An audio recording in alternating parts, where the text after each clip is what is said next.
Welcome to PM Express Business Edition. It's still the talk about the economy, the recovery, and how private sector is faring. And also, if they say that the economy is all about the people, job creation, and ensuring that the people are happy. And that's why there's even talk about happiness index now, to ensure that if the policies are good, then the citizens need to be excited. But today, we're going to look at the economy, the business environment, job creation, and the citizens being happy from the perspective of the private sector, a private businessman, and an economist as well. How's the economy doing? Is it doing that well? What about the citizens? What about businesses? What about the environment? All these things wrapped up with an economist, an entrepreneur, a businessman, Dr. Kofi Amwa. He'll be my guest on PM Express as we talk about all these things wrapped up on the show. Take a short break and we'll be right back.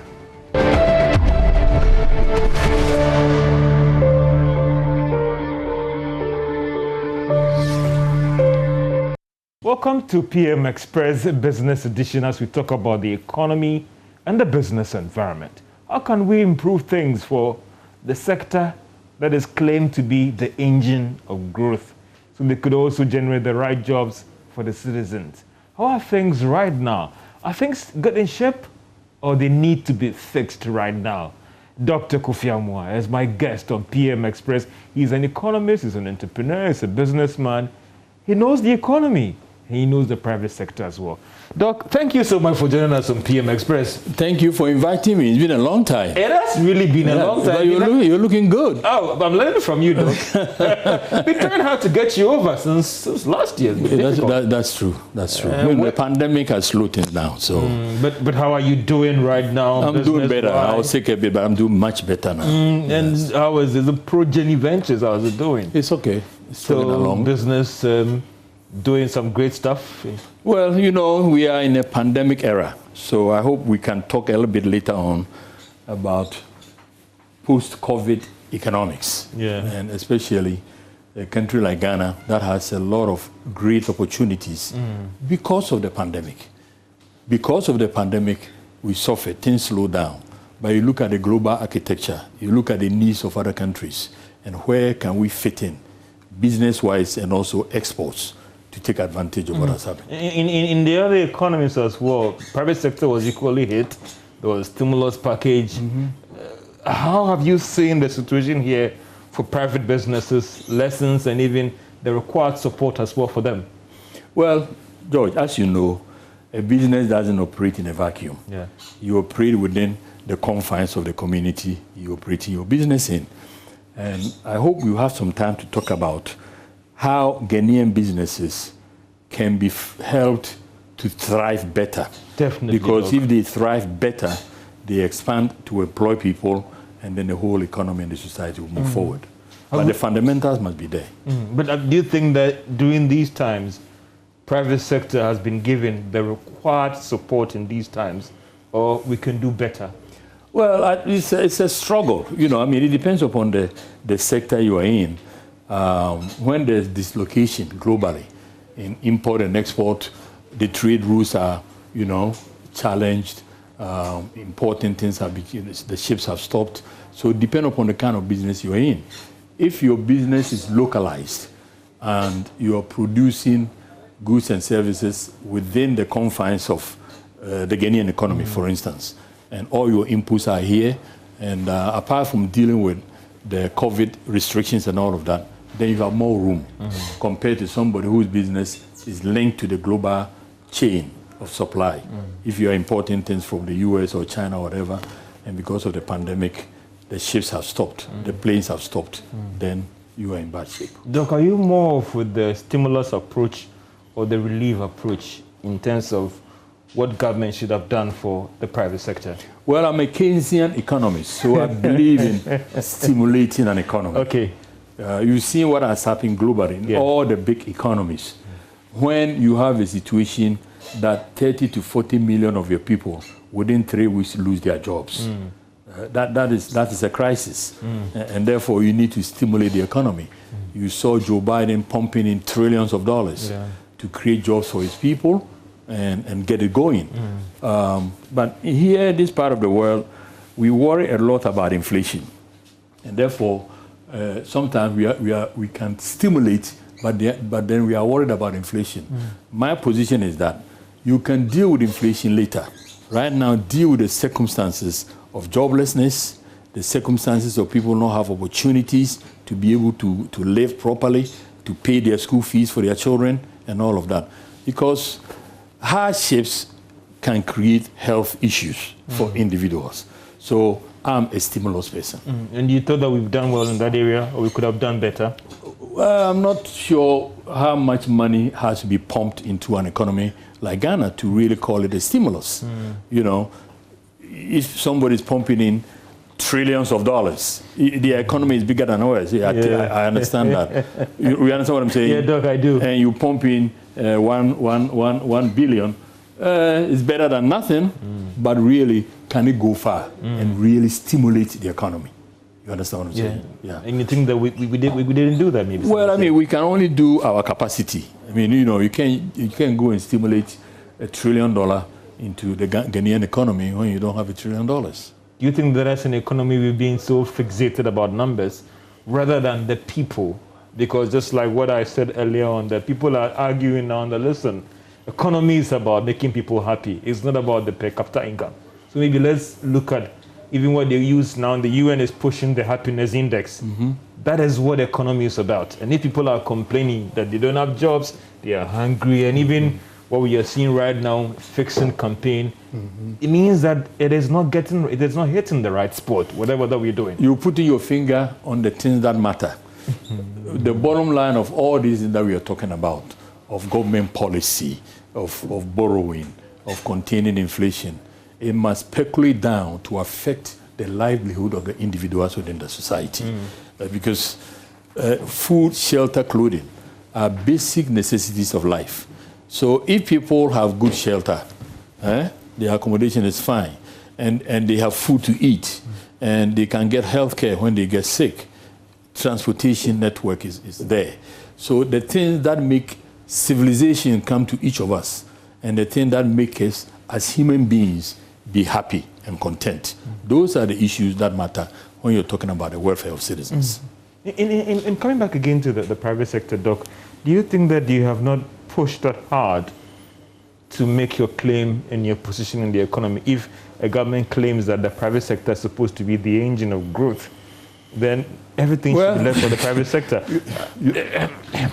You know, George, we've been singing this song of the private sector is the engine of growth. The private sector is the engine of growth. We've been singing this song for a very long time. I think the song is tired. And I think we have to start looking at what other classmates of Ghana did to get from the beginning stages, post-colonialism, to where they are today. How did they migrate from nowhere to somewhere, where some of these countries that started with us are one of the highest per capita income earners in the world? So the private sector is important because efficiency is there and all of that. But in a society where the private sector itself is troubled, it doesn't have credit. Getting credit is difficult, you understand? So expansion is difficult. Then on top of that, you are dealing with a mass unemployment. So forget about the businesses, just look at the nation. How is the nation going to go forward when you have a lot of young people unemployed? The private sector in Ghana is not going to be able to absorb all these people. So I think we need to put a halt on that song and begin to sing a different song. And the different song that I'm going to propose is the same song that Malaysia sang. The same song, okay, I'll explain it to you. The same song that United States sang. The same, the UK, Germany, the first wave of countries that started developing agrarian societies in their initial stages. You understand what I'm saying? You focus on the resources God gave you that is available to you and create a varied domestic economy. And then you create mass employment and you produce so many different items that can feed into your factories, that can be exported and create a wealth for your people. And then you begin to get into other areas to give you more strength. Then you can educate your people better education. You understand what I'm saying? Yeah. With modern techniques of teaching, with computers, classrooms that look decent, so that the mentality that the kids are growing up with is enshrined. You know, we don't want, one of the things that I think we forget is that what we call psychic income. Yeah. Things that just around you, because those things are around you, your life is enshrined. You are happy. You know what I'm saying? Yeah. Everything is orderly. The greenery is there and all that. So I think the private sector in Ghana is interested in doing the things that will bring the whole society up. But the private sector, to be honest with you, alone in Ghana, this song we've been singing hasn't worked. But as I'm asking that, Doug, is it that people like you are not making a strong case, are not pushing hard enough? Because then we know that, listen, in terms of real growth, it has to come from private businesses. In terms of expansion, in terms of job creation, therefore, even incentivize private businesses to hire more people. Well, I mean, the private sector can do okay for that particular company. You and I know that at the end of the year, every year, banks in Ghana get record profits. They are doing well. So for that particular industry or for that particular company, they are doing okay. But is that enough for the whole economy? You understand? I'm not a selfish person to be thinking, I'm only interested in my company, I'm making profit, and this. No. The potential for my big growth also is a factor of the potential of the larger growth of the environment I'm operating in. So if more people are hired, then the purchasing power within the society is higher. And therefore my products can be sold. But if you have a lot of people unemployed, then the purchasing power available to chase my goods and services is also limited. You understand what I'm saying? Yeah, I do. Yeah. So as a business person, I am just as interested in the whole economy rising up as I am interested in my company doing well. Doc, are you worried about the rate of unemployment in this country? Because some are saying that it is just a matter of time that when that young boy is seeing George getting up done, going to work in suit and tie, and he hasn't got anything to, the next thing is going to attack you. Sure. Are you worried? Yeah, I'm worried. You should be worried. We should all be worried. I am worried. No, George, that, you see, if you put politics aside, every Ghanaian citizen ought to be concerned about the welfare of his neighbor. You understand what I'm saying? The welfare of his neighbor's kids and his own kids. Because it's a collective enterprise. It's a collective journey. You know, if we were to stop this discussion and talk about sports, you see that what you and I are talking about now will figure in there. So the generality of the welfare of the citizens of a society, and how do citizens get welfare? Citizens get welfare by having a job. I've said publicly before somewhere that in the rich countries, jobs are their gods. They worship their jobs because it's through the jobs that they can buy a house, that they can buy a nice suit like you're wearing, that they can buy clothes for their children and pay their school fees. The jobs become the umbilical cord between a citizen and his society. That's why in the US, when the pandemic arose and they were losing their jobs, their Congress, their Senate, they stopped everything. Meeting, what do we have to do? Started sending them checks. We got to send checks to people to make a living until we figure it out. So let's come home to Ghana. The same thing.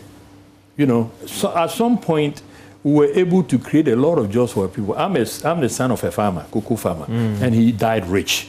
Took all his children to school, built many houses by being a farmer, a cocoa farmer, because he was incentivized by the system, because he could get cheap loans, because he could get extension officers that will come to his farm and show him what to do.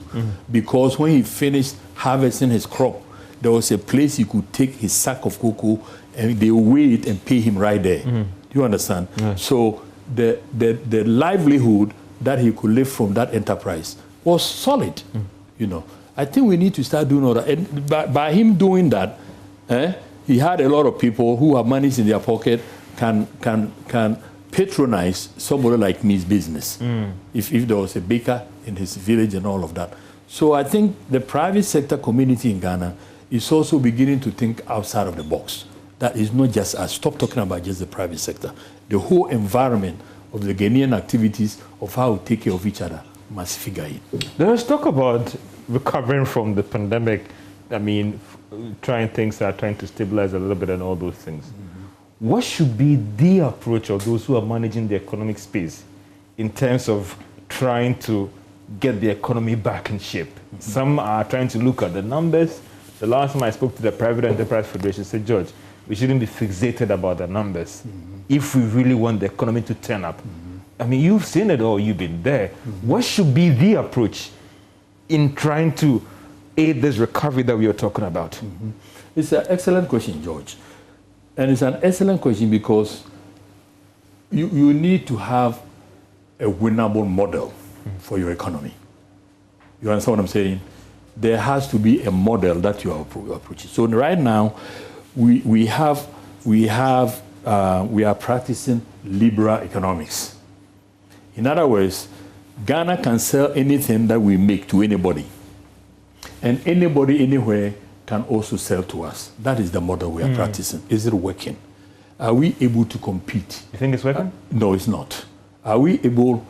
I started by telling you that if you look at the history of the countries that started before we came in, they had specific policies that protected them. Protectionism. Let's expand this discussion a bit so that, let's not be afraid to talk about things that we must talk about. Don't worry, Doc, you can go ahead. Yeah, that we must talk about to liberate our minds and finally, all of Africa, not just Ghana, post-colonialism. Why are you still 60 years after that, you're still struggling and all of that? Why? Because you live in a global community that has established certain linkages, certain trade routes, certain capitalistic endeavors that you are a part of. And if you don't understand how you fit in, then you'll be going around in circles and be wondering, why am I still at a standstill? So the model that we have to practice as a society, as Ghana, are we going to open our borders for people to come and sell us anything they want? We have our young people who have started a business. They have now started. There's a company in China that is 25 years old, making the same thing. A company in the UK doing the same thing. In Canada, in the US. You've opened your borders, they can come and compete with him here. He doesn't have a chance. The United States, the UK, France, Germany, they all protected their infant industries, their infant companies. You're talking about the interests of the companies in Ghana. One cardinal thing that we must look at, are the businesses in Ghana protected from vicious competition from outside countries who have been doing these things for a very long time and they have perfected it. Their prices are lower. Do you understand? Their packaging is better. So when we start asking, how is business going and all of that, is the stimulant going well for you and all of that? It is within the, as I said earlier on, within the general environment of the Ghanaian economic space that a company can practice its business. Don't you believe and it is hard. You think we need protectionism now? Some effort of protection, because if all these countries that have made it, it was a big tool that they all use, all of them. There's a book out, Kicking the Data. Now they've used it and got into a certain point. Now that they are up there, they say you cannot do the same thing. Yeah. We cannot listen to that. Is it coming too late in the era of globalization? No, not African Free Trade Area. There's a push for everyone to open up its economy. This protectionism that you're talking about in this milieu or this era, where all these policies are being pushed across, some are saying that we failed to. When people make that argument, I'm asking, Doc. Sorry. No. I'm not saying it's a good question. All right. In this discussion, now you're asking a very reasonable question. Thank you, Doc. But I'm saying if you ask that question, what that means is that we are saying that we must accept that we are going to be drawers of water and cutters of wood to serve other people, because without a certain level of protection for your infant companies, you are never going to be able to compete in the global marketplace. So, you want to sell rice to the Japanese, they will tell you, my friend, rice is hard. When there's a world war, we don't want to be, nobody is going to sell rice to us. So this fallacy that the WTO will say the son of that, we haven't understood it. Nigeria has banned about 160 items from coming in there. Taking strong steps to protect the economy. Exactly. You want to create jobs for your people, and then the mechanism you have for creating the jobs, you are imperiled because of your liberal economics, because of your borders are open. Anytime you start, it crashes because somebody who is doing it better, cheaper prices, come in there and crash you down. You think it's about the laws, our investment laws? People have raised serious concerns about our investment laws. Should we tighten it further? Or maybe it's just about the policies. That listen, let this be in place, let's enforce it, and that's all. Well, I think to me, I look at things from the basic elements of the fundamentals. You want to produce maximum products within your economy, first to satisfy the people who live in this community, and the balance to be exported to get more money. And I'm not saying we shouldn't trade with others. Yeah, you have to trade. We live in a global community. So Ghanaian companies must also be empowered to be able to trade with Nigeria, with the United States, with the UK, But there are certain areas that should become reserved, our strength, our appendages, our economic appendages that we can walk or sit on and give us that underlying strength as a community. Otherwise, if you don't have, it's like you and I, we have legs. If you don't have your legs to walk, right now you see I'm using sometimes. If you don't have legs to walk, then you are immobilized.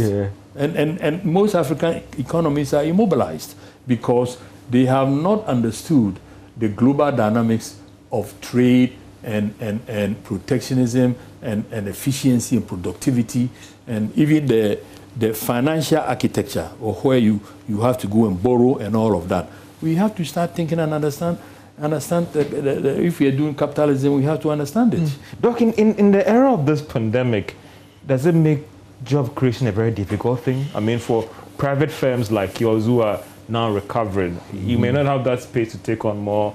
Government also says that they are having problems. How difficult? Because again, if you go back to, and I'll get your thoughts on this campaign going on about fixing the economy, fixing the country. It appears that you are operating in a very challenged space, but for a young man in Kotobabi, he doesn't care about pandemic. He thinks that he was working, he lost his job, I have to be employed. Exactly. Well, if you look at the last pandemic, a lot of books have been written. After the pandemic, the structure of global business changes. And this is what I'm saying. Ghana, are we studying the aftermath of the pandemic? Global trade. If we want to trade and be strong. You look at the United States. Now they are analyzing. They have 4% of the global population. 20% of the people who died are Americans. Do you understand what I'm saying? Yeah. Disproportionate. And now they are realizing that one of the reasons why their people die so much is the contamination in their food source, the fertilizers. So now, what is emerging, and this is an opportunity for Ghana, a country like Ghana, what is emerging, the people who have money in America, they go and buy organic produce. Produce that has not been contaminated with fertilizers and all that. There's a chain, Whole Foods, all over the United States. Now, this company too is cutting deals in Brazil with Brazilian farmers to grow certain produce for them with no fertilizer contamination. Now, look at all the vast land we have. You understand what I'm saying? Now, this is a great opportunity. So you're asking me, instead of talking about COVID economics, we might be talking about post-COVID economics globally. What are the opportunities for Ghana now? What are the areas that are no longer open to us? Because certain businesses will never come back again. You understand? The disruption that has taken place and all of that. But there are emerging new opportunities. And if we want to play stronger as an emerging economy that is growing and creating jobs, then we must understand the emerging opportunities, the new opportunities that are coming. And I've given you one of them. Organic produce, you have 91,000 square miles of land. Left and right, the lands are vacant. That's what I'm saying. So we can get into some of these areas. You say we're talking about planting for food and jobs. Great policy. Okay? We have finally seen that our land and our people If we combine them, we can produce wealth. Are we getting the execution right? I don't know. I don't know the details of that. Okay. All I know is that the Minister of Agric announced that we were able to export some food products to Burkina Faso and some to Ivory Coast. Yeah. So we should clap for that. That's what I'm saying. So if Ghana now, instead of importing certain things, we are exporting, that is a plus. Okay. But the question I ask is that massive enough? Is that transformational enough? Cocoa was transformational, massive. A lot of land was put under cocoa cultivation. A lot of families got into that and became rich. A lot of policy supported them. So if we identify 1 year, we can say that was a pilot. The first 3-4 years we did it was a pilot. The pilot has proven that it's good. Now, we have to put effort behind it and make it massive. Doc, let's talk about the campaign that is going on, fixing our economy on social media and all the rest. And you think it gets back to the argument again that people are not feeling the economics down there? And that we have to change the model now or never. Yeah, but George, you are putting your finger. If people were happy, why would they be? I'm just saying that because when you listen to the other side, Doc, you have a plethora of data and all those things and inflation and all those things. The youth of Ghana and the youth of Africa, they are dissatisfied. Why? You failed them? Because they can't find jobs. Both government and the private sector have failed them.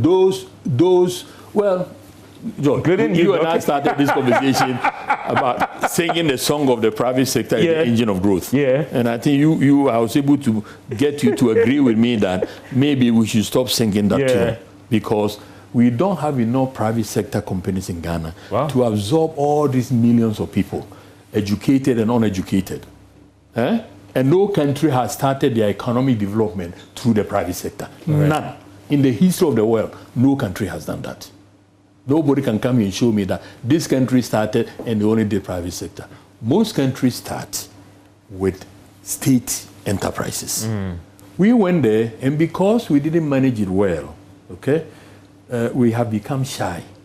We don't want to go there. And we are also being told that's socialistic, that is communistic. But you look at the mega economies of the world. This is where they are. You understand what I'm saying? So if you want, in the United States, when they had recessions way back, they created makeup jobs. People just sweeping the parks and paying them. Because you are talking about trying to cite your economy by pumping in money.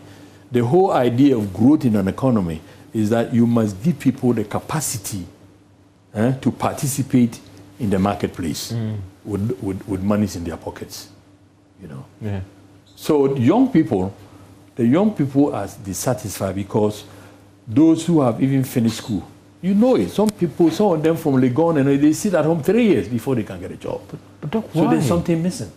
Why? Because there's no private sector ready to employ them. That is the why. Why are you not employing them, Doc? I do my best. We must be serious with this discussion. Every time we talk about it, we just talk on the periphery and then we leave it. And the problem is still there. And then sometimes we said, well, they are studying the wrong subjects.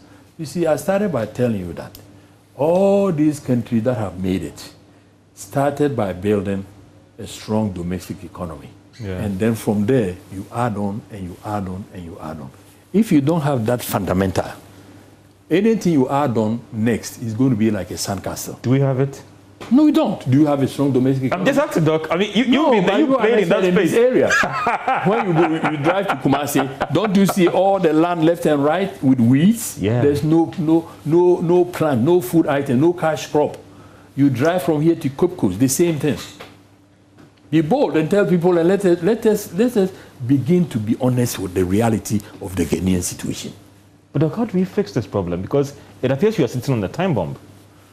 We are, but we don't have to make it become a bomb, Because the whole thing is that people are looking for opportunities that will enshrine their lives.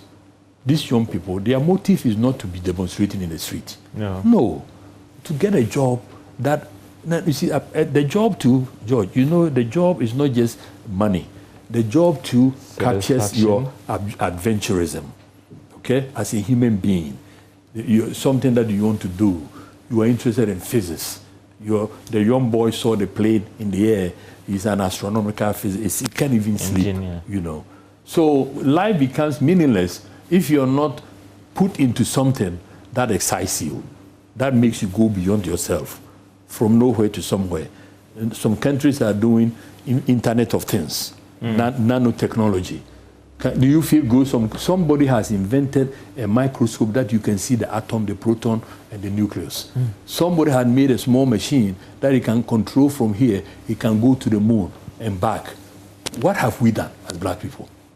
Doc, would be a good time to take a short commercial break, and I'm talking to economist, entrepreneur, businessman, Dr. Kofi Amoah, as we talk about the economy, job creation, and we'll be coming back and we're looking at borrowing. Are we getting it right or wrong? And are we borrowing to our death, or we are borrowing to revive the economy? We'll be back after this break.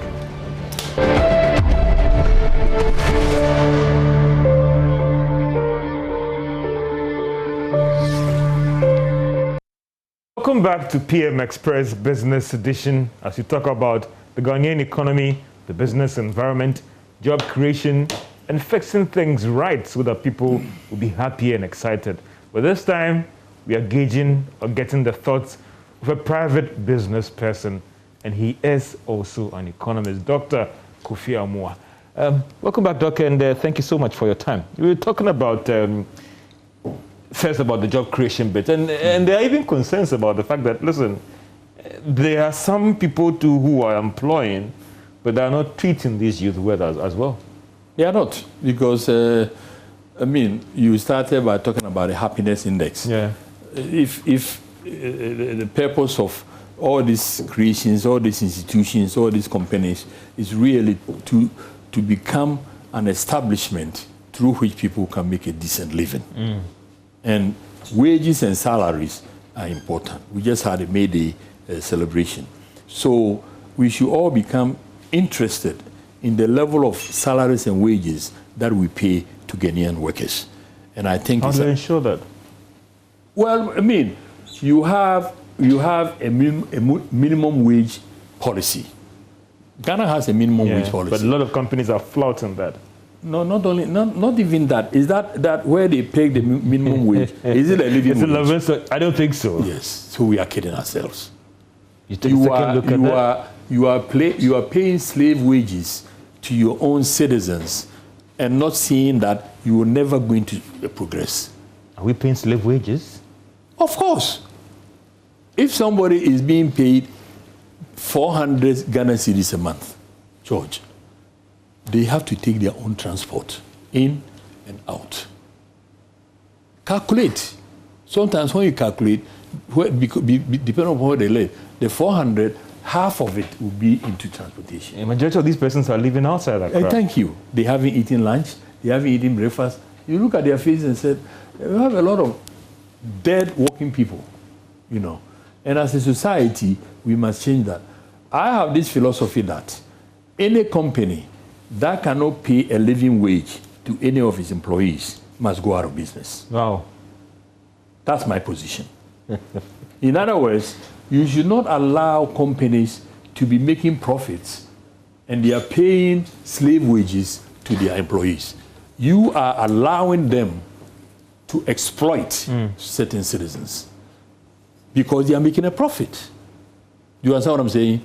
And the worker is a contributory factor to whatever enterprise that they are in. I remember one time ago, and getting back to these concerns of the youth before we look at the borrowing issues, more recently, Duncan Williams went to an interview where he talked about the fact that how we should treat and handle the youth well. And even there are some on the internet who say, listen, if we are not careful, we should never rule out a spring by the youth. Are you worried when you hear, because you also operate in this economy? I'm not worried personally. I'm worried that I'm not proud. Why? I'm not proud as a Ghanaian. You generated a lot of jobs for people. But I'm saying industry, that maybe I've done a lot for this economy. Western Union bringing it to Africa. I understand. Yeah. But I live in a society. You understand what I'm saying? And I would like to see Ghana rise in a meaningful way. as they say, the tide comes and everybody rises with the rising tide. But in our society, I think the class structure is very bad. Yeah. You know, people like you and I, educated, we have a job, look at your nice suit, look at your... So somebody's monthly salary cannot pay for that silk tie. My God, okay. But it's not your fault. I mean, you deserve it. But why shouldn't we allow other people to also deserve it? I mean, I'm not talking about equality of salaries. Yeah. I'm talking about acceptable payment levels so that everybody is at a certain minimum, and from there they can work hard and rise. But if you have a lot of our workers whose head is below the water, they can breathe. Now, what should we do to avoid any spring of that sort happening? Because there are some who are worried about that for the youth. Policy drives the success and progress of a nation. We have to understand what we need to do as a society, the kind of policies we must have that will create opportunities for people. When I say opportunities, those who are workers should get living wage salaries. A salary that at the end of the month, for him and his wife and kids, it makes sense. What is the point in getting up to go to work every day? But at the end of the month, what they give you doesn't make sense. We should all decry that kind of society. Okay, it looks like you're worried about a rising debt stock. And a lot of people are worried, but your approach is different. Is it about us stopping borrowing? And that's what you're trying to do? No, it's not about us. I need to explain myself very well. Yeah. It's not about stopping Ghana from ever borrowing. Because as a businessman, I borrow money. Yeah. I use it well. I pay the principal and I pay the interest and I keep the rest. You understand what I'm saying? Individuals also borrow. I'm sure you borrowed before, you paid it back. And nations borrow. Even the rich nations borrow in there. But for us, you and I were talking about internal Ghana economics. Yeah. If you go and borrow, you must borrow to use the money where it will strengthen your economy. Like borrowing to give the contract to a Ghanaian contractor. Do you understand? Yeah. Don't borrow and give the contract to a foreign company. The foreign company will bring his staff. He will helicopter in the materials that he needs to do it with. So the impact to the society is very limited. Yeah. But if you gave the contract to a Ghanaian, we must begin to trust each other. I mean, I don't know. I hope one day people will begin to understand. Is it a big problem in Ghana here, trust? How many we owe 40 billion? The 40 billion we owe, what percentage of that was given to projects that were awarded to Ghanaian contractors? What percentage of that was given to contractors who are not Ghanaians? George, we have to be bold and start talking about these things. Most of our contracts are given to outsiders. Most of them. Yeah. We have to make a law that will stop that. You can't go and borrow and give the contract to give to a Ghanaian contractor. And then they say that the Ghanaian contractor will do shoddy work. We begin to talk against our own people. You do shoddy work. If you don't give him a chance, how can he get better? You understand? I've talked to you about economics, learning by doing. When you start something, you are rough. You don't, but as you do it more and more and often, you get better. That's happening in the United States, in the UK. That's how everybody gets better. But we don't want to start giving contracts to our own people because we don't trust ourselves. How's the petition going? I mean, trying to get people on board to... It's going well, but I need more people to sign. More people to sign to signal to our government that, yes, we may have to borrow to do certain things, but right now, the debt hang is too high. And the way you use the borrowed money is not helping us. So we should stop the borrowing now and put our house in order so that when we borrow again, look, 40 billion, it wasn't only on Akufo-Addo's watch. Yeah. It's been piling up. Yeah. Every government comes, they borrow, then they go. Sometimes they do a 40-year bond. 40-year bond, which of these politicians that voted for that will still be around? No. Ghanaian citizens, please wake up. Don't allow yourself to be taken advantage of like that. But okay, I'm just saying that, so if we freeze, then what is the alternative then? Because they claim that they have bonds that are maturing, they need to clear and do all those things, liquidity management and all those things and blah, blah, blah, blah, blah. But that is not helping us. Is it helping us? We have to think of something else. China never borrowed money from anybody. Ma Zedong borrowed $85 million from Japan, and he regretted it. We don't want to repeat what I have said, but I've given an example in this country where we can find our development finance inside Ghana. It would be a good time to ask cost of credit. It looks like we are not going anywhere because I engage even big businesses and they are complaining about that. Look, we've been talking about the cost of credit, this and that, and all. See, all these things are peripheral, you know. And let's not continue to look inferior. You were colonized down there with somebody. You woke up, you all both given independence. All of them are over here, you're still down there. And we keep giving excuses. Please. What cost of credit? Malaysia came to West Africa to pick the oil palm. This one crop underrode their development. Billions. They sell 12 million tons to China, oil palm every year, 6 million to India. That is billions of dollars. They pick the crop from here, West Africa here. The culture of work is disappearing in our country.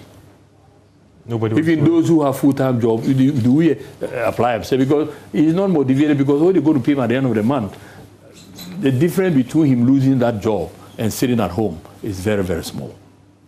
How do we make credit accessible and cheap for businesses here?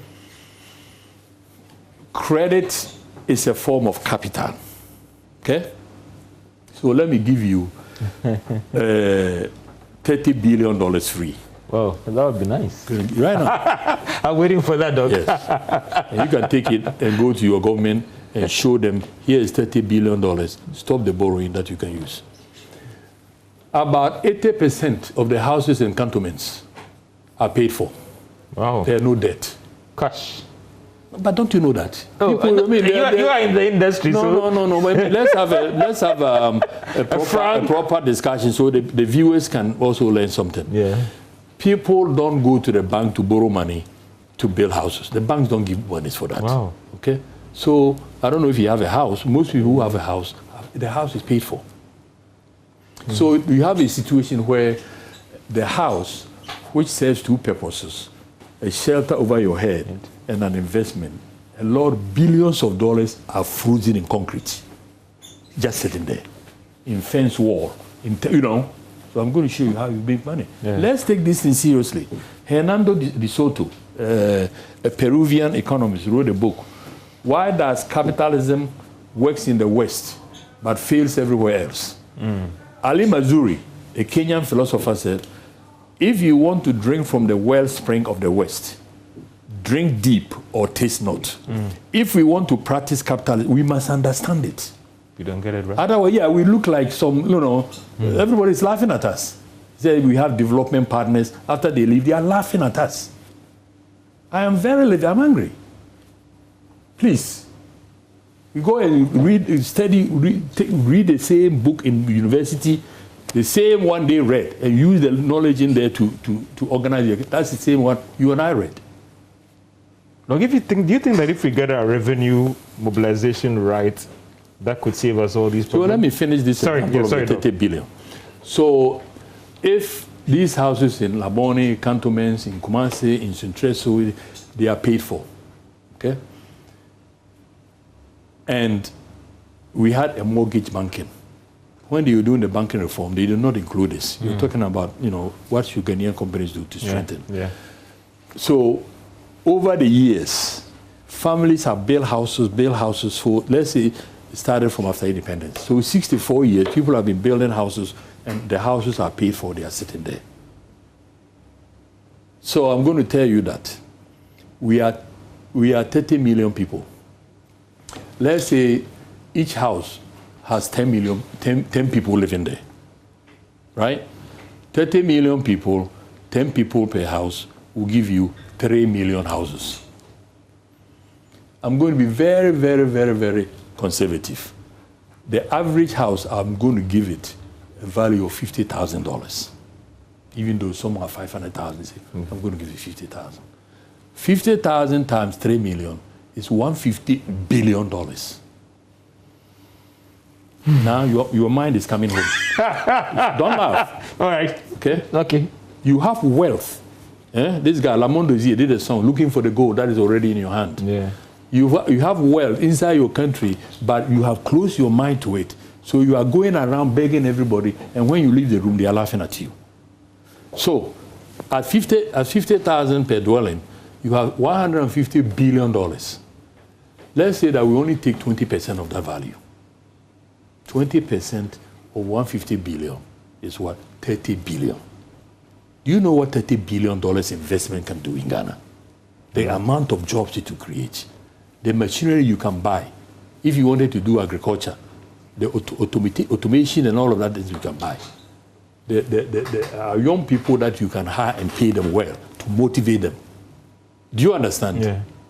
Let's begin to think through the structure of economics, of capitalism.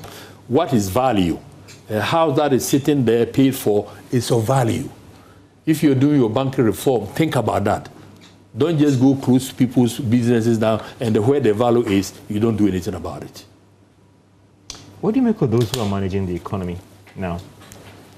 Those who are managing the economy, what do you make of the approach, what they're doing? Well, obviously, from the way I'm talking, I don't agree with them.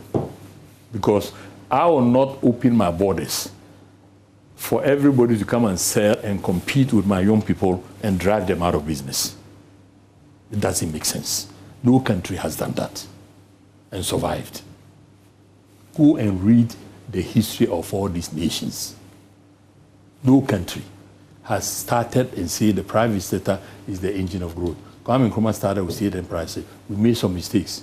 But that doesn't mean the idea is bad. The Hyundai car that you like, Hyundai, was owned by their government. Their government started it. At some point, they sold it to a private sector. I used to have business in Norway.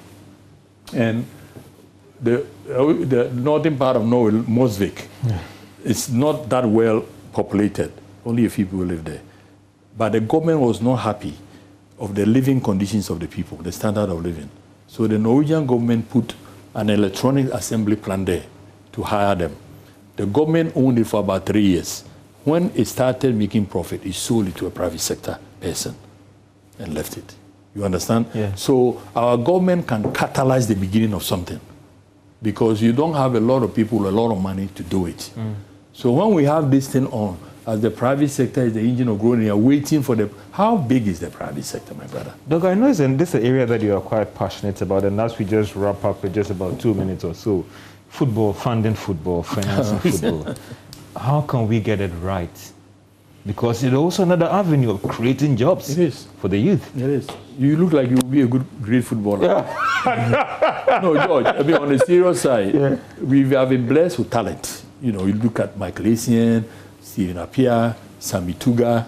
These Europeans took them, paid them millions, and made millions more off of them. The same thing we are talking about economics, it applies there. It's our mentality, the way we look at things. God has blessed you with a talent inside your country or playing a certain game that is globally admired. A lot of people have passion. They pay a lot of money to watch. We cannot manage ours. Every young footballer in this country, his dream is to be sold. He has lost confidence that he's got here. So you're asking me, how do we do it? Yeah. Okay. When we restructured the statutes of the Ghana Football Association, you will be happy to know that in the statutes of the GFA, there's what they call club licensing statutes. Okay. In other words, every football club in Ghana must be licensed. Yeah. And to get this license, there are certain things that the club must have. Training grounds, this and that, a certain level of coach, an accountant. All these things, not to put a burden on anybody, but if you have these things, your chances of your club succeeding are heightened. Okay. You know, but in Ghana, nobody is following it. Okay. So it's the same thing that we do. So we overlook it, and then it's not happening. So, it looks like time is not a good time. Well, we need to have a part 2 of this one. Doug, I appreciate your time so much. I enjoyed the discussion so much. Thank you so much, Doug. I enjoyed it too. And also that's being with the economist, Dr. Kofi Omo, talking about the economy, job creation, fixing the economy, and also about his passion for football as well, because of his connection to creating jobs for the economy. My name is George Yafe. Have a great day.